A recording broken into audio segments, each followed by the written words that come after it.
Another day, another basketball stories na naman ang pagkikwentuhan natin. At ngayon nga ay ang pag-uusapan natin ang balitang pagkuha ng Los Angeles Lakers kay Ben Simmons at ang balitang pagkuha sana ng Golden State Warriors kay Franz Wagner. Sa kabila nga ng mga ginagawang move ng Los Angeles Lakers na mga nagdaang linggo, ay nananatili pa rin nga silang merong 3 bakanteng pwesto sa kanilang official lineup. Ibig sabihin, ire-require pa rin nga sila ng NBA na gumawa ng move at kumuha ng mga bagong players sa mga susunod na araw. Bukod rin dyan, mismong si Luka Doncic ay nag-request sa Lakers na hindi pa nga daw siya kontento sa kasalukuyan nilang lineup. Mas gusto pa rin nga niya na masigurado na magiging solido ang kanilang roster bago magsimula ang bagong season.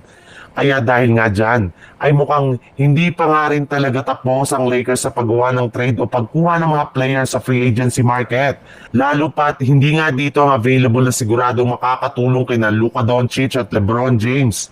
At ayon nga sa kalalabas pa lang na balita ngayong araw, isa nga daw sa mga players na pwede nilang kunin ngayon ay si Ben Simmons na isa pa rin namang unrestricted free agent.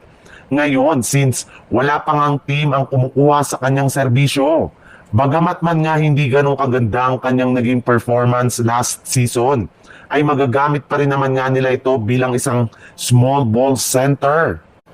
Sa ibang balita naman, kahit ano man nga ang gawing offer ng Golden State Warriors na bagong contract extension kay Jonathan Kuminga, ay tinatanggihan pa rin nga nito. Kaya mukhang gusto na talaga ng kanilang batang player na umalis na sa kanilang lineup at lumipat na ng ibang kupunan. At dahil nga sa pangyayaring ito, ay nagsisimula na ngang magsisihan ng ilan sa mga miyembro ngayon ng Golden State Warriors. Ayon nga sa ibinulgar na balita ng isang NBA insider, hindi nga daw dapat si Jonathan Kuminga ang kanilang kinuha na player bilang ika-7th overall pick ng nagdaang 2021 NBA draft. Bagkus, karamihan nga sa mga miyembro nila ay mas pinili si Franz Wagner. Yes, halos lahat ng member ng Golden State Warriors ay nakita ang napakalaking potensyal ni Wagner bilang parte ng Warriors, ngunit sa kasamaang palad ay mas nasunod pa rin nga ang desisyon dito ng kanilang team owner na si Joe Lacob na siyang kumuha kay Jonathan Kuminga.